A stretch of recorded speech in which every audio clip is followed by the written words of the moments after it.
teachers see bruises, they make a call. When neighbors hear screams, they knock on doors. But when everyone speaks and no one listens, children die. This is the story of one such boy. In the sun-drenched neighborhood of Palmdale, California, an 8-year-old boy named Gabriel Fernandez began his short life with hope in his eyes. Born on February 20th, 2005, Gabriel came into a world that should have loved him, but instead slowly turned against him. What happened to Gabriel was not the result of one bad night or a single act of violence. His death was the culmination of a system's failure, a family's cruelty, and a society's silence. Gabriel's biological mother, Pearl Fernandez, had a long history of neglect and instability. At just 23, she had already lost custody of her older children to relatives. She struggled with drug addiction and mental illness, and by all accounts, she never bonded with Gabriel. From birth, he was seen not as a child to be loved, but as a burden to be passed around. Early in Gabriel's life, he lived with his great-uncle, Michael Lemos Carranza, and his partner David Martinez. Under their care, he flourished. Gabriel learned to read early, smiled often, and was described as loving and empathetic. But in 2012, for reasons that remain murky, Pearl demanded custody of her son back. The courts allowed it. What followed was a descent into horror. Pearl and her boyfriend, Isauro Aguirre, took Gabriel into their Palmdale apartment. Neighbors began hearing shouting, slurs, and cruel taunts yelled through thin walls. Gabriel was frequently absent from school, and when he did show up, teachers noted bruises, burns, and swelling. One teacher, Jennifer Garcia, became particularly alarmed. Gabriel confided in her. He was being beaten, shot with a BB gun, starved, and locked in a cabinet. Jennifer reported the abuse to Child Protective Services multiple times, but nothing happened. 4 social workers were assigned to his case. Each had the power to intervene to rescue Gabriel, but instead of investigating further, they closed the case, sometimes citing lack of evidence, other times claiming the family was cooperating. Law enforcement officers visited the home, saw no obvious injuries, and left. Gabriel's suffering escalated. His mother and Aguirre used handcuffs, pepper spray, and even made him eat cat litter. They believed he was gay and used this as justification for their torture. Every warning sign was present: hospital visits, school reports, even anonymous tips. And yet, nothing changed. On May 22, 2013, Pearl called 911. Gabriel wasn't breathing. When paramedics arrived, they found an unconscious, battered boy with cracked ribs, skull fractures, and BB pellets lodged in his body. He was declared brain dead and died 2 days later. Public outrage followed quickly. How could a child endure so much pain in plain sight? Why did so many agencies fail him? The story exploded nationally, and what was once just another case of child abuse became a symbol of everything wrong with the system. As the world learned about Gabriel, his short life became a call to action. When the autopsy report of Gabriel Fernandez was made public, it shocked even the most seasoned professionals. His body bore the scars of prolonged torture: shattered ribs, skull fractures, BB pellets embedded in his lungs and groin, burns and bruises at various stages of healing. It was not the profile of a single moment of violence. It was the anatomy of sustained, methodical abuse. Investigators described the case as one of the worst they had ever seen. Many broke down. Some needed counseling. "This wasn't just child abuse," said one detective. "This was systematic torture over months, right under everyone's noses." The Los Angeles County District Attorney's Office swiftly filed charges against both Pearl Fernandez and Isauro Aguirre. Aguirre was charged with first-degree murder with special circumstances of torture. Pearl faced similar charges, though her defense would later lean heavily on her alleged mental illness and low IQ. The state announced they would seek the death penalty for Aguirre. But beyond the courtroom, pressure was mounting on child welfare authorities. How had Gabriel been failed so thoroughly? From February to May 2013, multiple teachers, relatives, and even a security guard had reported signs of abuse. Gabriel told his teacher Jennifer Garcia more than once that his mom hit him with a belt, that he was forced to sleep bound in a cupboard, that he was hungry. Garcia followed protocol. She made 8 separate calls to the Los Angeles County Department of Children and Family Services, DCFS. Social workers visited the home. So did sheriff's deputies. Still, Gabriel remained with Pearl and Aguirre. Public outrage erupted. Protests were held. News anchors demanded accountability. The LA Times published a searing expose, and soon after, 4 social workers were fired and later criminally charged with child abuse and falsifying records. In response, DCFS issued a statement claiming reforms were underway. They promised more training, better screening, and new safety protocols. But for many, the damage was irreversible. Gabriel was dead. The community wanted justice. The Fernandez case opened a much-needed national conversation about how bureaucracies handle child abuse cases. Experts debated the balance between family preservation and child safety. Should Gabriel have been removed sooner? Were there enough red flags? Could his death have been prevented? The answers were devastating. Yes, Gabriel should have been saved. He could have been saved. But instead, red flags were ignored. Protocols were half followed, and somewhere in the noise of procedure and paperwork, a little boy's voice was lost. Inside the courtroom, disturbing text messages between Pearl and Aguirre painted a portrait of 2 individuals devoid of empathy. They mocked Gabriel, called him gay, laughed about starving him. These weren't just abusers, they were sadists. Forensic psychologists who testified during the pre-trial hearings described Pearl as having borderline personality disorder. She had a history of trauma, they argued. She was a victim of her own childhood. But the prosecution pushed back hard. "Mental illness is not a license to torture," said Deputy DA Jonathan Hatami, who would become a household name during the trial. Hatami, himself a survivor of child abuse, took the case personally. He vowed to speak for Gabriel. "That boy had no voice," he said in his opening statement. "So now, I will be his voice." The pre-trial hearings drew national attention. True crime blogs lit up.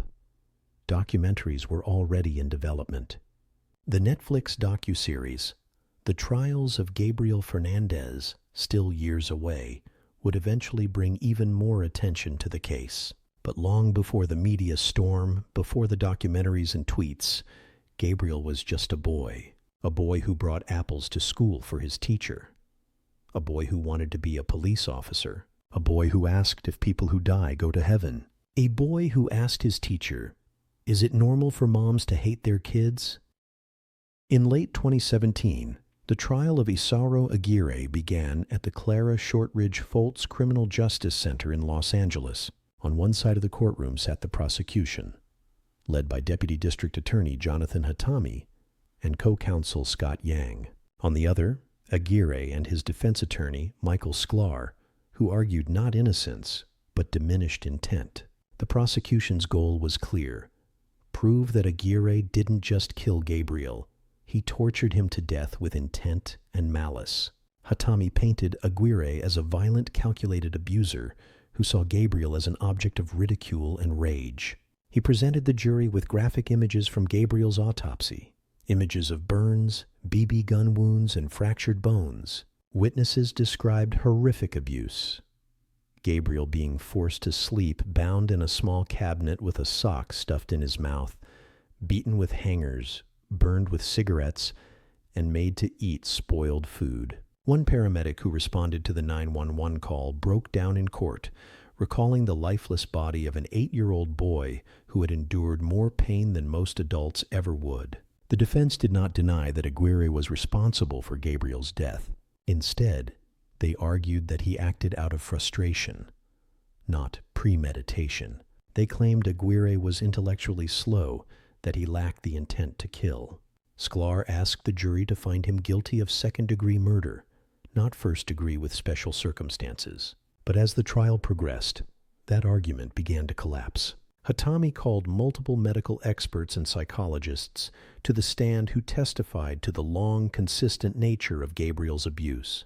He presented text messages and phone records that showed Aguirre and Pearl Fernandez joking about the child's injuries. One particularly damning message read, "He won't even cry anymore." Hatami then brought in teachers, neighbors, and relatives. Their stories formed a heartbreaking mosaic of missed chances. Over and over again, Gabriel had reached out. Over and over again, he was ignored. As Gabriel's teacher, Jennifer Garcia, testified, she described a child who wanted so badly to be heard, who once asked if it was normal for mothers to hate their children. Her words brought jurors to tears. The emotional gravity of the trial was overwhelming. Courtroom sketch artists captured faces twisted with sorrow. Reporters wrote about the rawness, the tears, the visible pain on the faces of the jury and spectators alike. Gabriel's autopsy report was read aloud, line by line. Over 80 injuries, skull fractures, BB pellets embedded in his lungs and groin, burn marks, swelling, bruises old and new. When the prosecution rested, they had not only painted Aguirre as a monster, but had begun shaping the case as a societal failure. "This is not just about what he did," Hatami told the court. "It's about what we didn't do." In the defense's closing argument, Sklar pleaded with the jury to consider Aguirre's limited mental capacity. But the jury had seen and heard enough. After weeks of testimony and days of deliberation, the verdict was unanimous. Isauro Aguirre was guilty of first-degree murder with special circumstances of torture. The penalty phase was next, and the stakes couldn't be higher. Would he get life without parole or the death penalty? Following the conviction of Isauro Aguirre, attention shifted swiftly to Pearl Fernandez, the woman who bore Gabriel, and who, the prosecution argued, bore equal responsibility for his death. With the nation already gripped by outrage and sorrow, Pearl's trial promised a deeper exploration into how a mother's role morphed from protector to participant. Pearl was not a stranger to the system. She had a history of drug abuse, domestic violence, and neglect. Yet it wasn't her troubled past that was on trial. It was her actions and inaction during Gabriel's final months.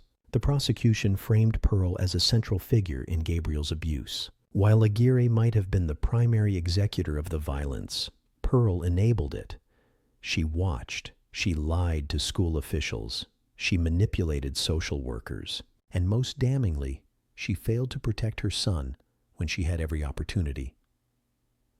Prosecutor Jonathan Hatami laid bare the evidence. Phone records showed she was present for most incidents of abuse.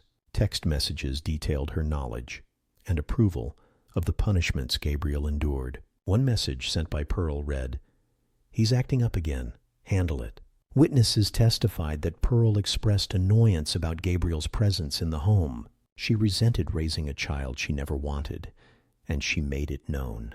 Her own relatives testified that she called Gabriel gay, stupid, and a mistake. Mental health professionals took the stand for the defense, arguing that Pearl suffered from severe trauma, cognitive impairments, and a history of being abused herself. They painted a picture of a broken woman, someone too mentally unwell to grasp the full scope of the consequences.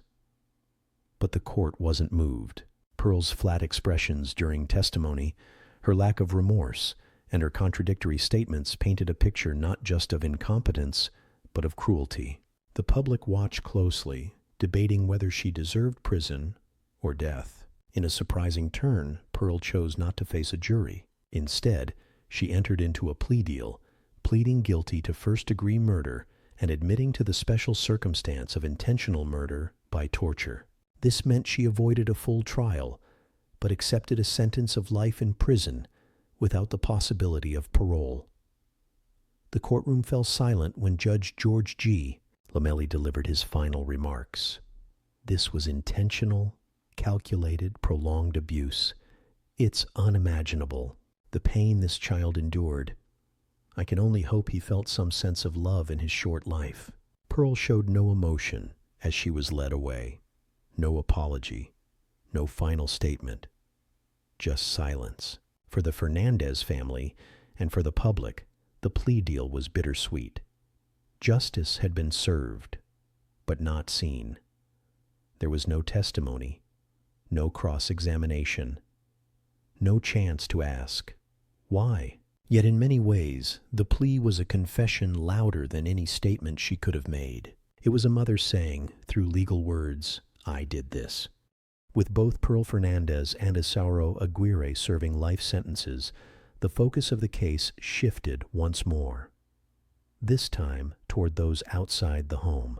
The educators, the caseworkers, the law enforcement officers, individuals tasked with safeguarding vulnerable children, now found themselves under scrutiny. For many, this episode was the most difficult to watch because it mirrored the failures of a broader system.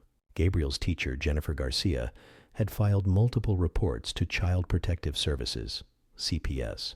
In her testimonies and later interviews, she recounted the many times Gabriel showed up to school with visible injuries. Black eyes, bruises, bald spots where hair had been yanked out. He once asked her if it was normal for mothers to hit their kids with belts until they bleed. Each time she reported it. Each time, nothing happened. The Department of Children and Family Services, DCFS, had received over a half-dozen reports of suspected abuse. Caseworkers visited the Fernandez home, noted concerns, but ultimately took no action. Instead, they documented cooperation from the parents and closed the case. 4 social workers, Patricia Clement, Kevin Baum, Gregory Merritt, and Stephanie Rodriguez, were later charged with child abuse and falsifying public records. Prosecutors argued they downplayed the severity of Gabriel's injuries, failed to follow through on visits, and ignored red flags. Internal emails revealed disturbing patterns, minimizing abuse, dismissing reports, and avoiding confrontation. Law enforcement didn't fare much better. Officers responded to 911 calls, visited the Fernandez residence, and yet failed to launch thorough investigations. When Gabriel's grandfather once contacted police, warning them of possible abuse, he was reportedly dismissed. This pattern of inaction raised haunting questions. Was it overwork, negligence, a system stretched too thin, or was it something more sinister? An apathy rooted in assumptions about families from lower income or minority backgrounds. The trial against the social workers dragged on for years. Ultimately, a California appeals court dismissed the charges, ruling that while the workers may have made poor decisions, they could not be held criminally liable for failing to prevent Gabriel's death. The ruling sparked fresh outrage. To the public, it felt like another betrayal. At the same time, a civil lawsuit filed by Gabriel's family against Los Angeles County and several DCFS employees brought the case back into the spotlight. The county settled the case, agreeing to pay $2.6 million, but offered no official admission of wrongdoing. The tragedy prompted legislative reforms. The California state legislature passed new laws aimed at increasing accountability for social workers and improving training for handling child abuse cases. DCFS implemented new protocols, including a more rigorous assessment model and mandatory review panels. But for many, it was too little, too late. This episode highlighted an uncomfortable truth. Gabriel Fernandez wasn't failed by one person or one agency. He was failed by a network of professionals who were supposed to care. In the aftermath of Gabriel's tragic death, as the trials ended and the headlines faded, a more profound question emerged. What does justice look like after the fact? And more importantly, can change rise from such unimaginable pain? Public reaction to the case had been immediate and visceral. Protests erupted outside courthouses. Petitions circulated demanding resignations from DCFS leaders. Television specials, podcasts, and documentaries flooded media platforms. Netflix's 2020 documentary series, The Trials of Gabriel Fernandez, opened millions of eyes to the scope of the system's failure. For many, it wasn't just a show.